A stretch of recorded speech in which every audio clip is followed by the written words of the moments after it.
Good day everyone! Tara, magsangyup tayo sa The Garden.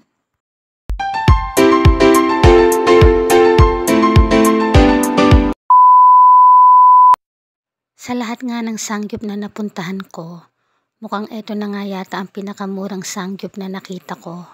Sa halagang 299 nga, ay makakabili ka na ng unlimited sangyup. Wow! Pero kung gusto mo naman mag-upgrade, meron silang 355 para sa unlimited iced tea. Pero kung gusto mo naman sama ng sangyup beef, nasa 400 plus ang unlimited sangyup nila. At kung hindi ka naman mahilig sa pork and beef, meron silang ino-offer na chicken sangyup. Oh, wow! O diba, sa halagang 500 pesos nga ay makakakain ka na ng unlimited sangyup. Dito namang sa areang to ang self-service counter nila. Diyan nga nakalagay ang lahat ng pagkain na ino-offer nila.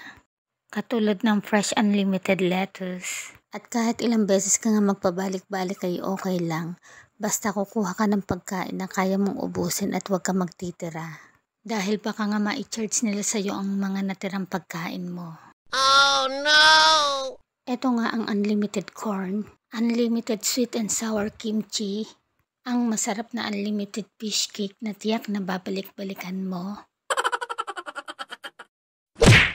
Ang isa sa favorite kong baked potato na halos ako yata ang nakaubos. Unlimited rosemary herbs, unlimited bulgogi, at unlimited gochujang. At syempre, meron din silang unlimited enoki mushroom. O diba, nakaka-excite ng kumain? Kaya naman umpisa na nating magluto. Tara, mag-umpisa na tayo magprito.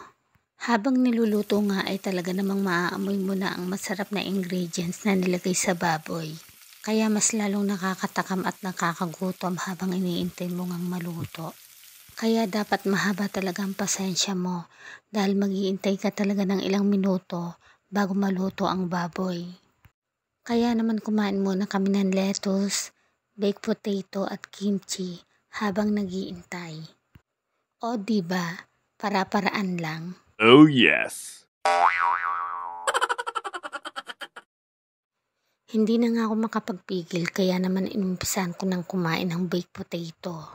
At in fairness, nag-enjoy talaga ako at halos maubos ko. Huh? Hindi naman siguro halatang nagda-diet kami sa dami ng niluluto naming baboy. O diba, sangyup overload. Habang hinihintay nga namin maluto ay nag-selfie muna kami.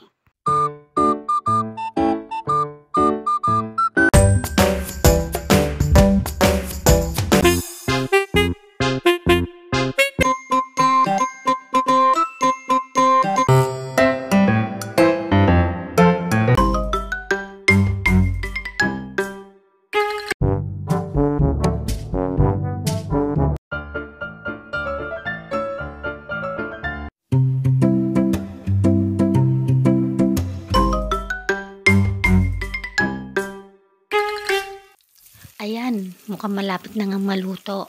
Oh yes! Yummy! Masarap talaga magsangyup kapag kasama mong barkada. Dahil may isang masipag magluto at may isang tagakain lang. Huh? Charot! Ayan, mukhang luto na yata yung iba. Tikman na natin.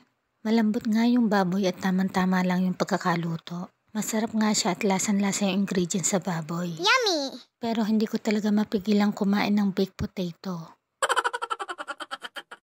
Grabe, talagang nabusog kami at parang pinagdaanan ng bagyo ang pinagkainan namin.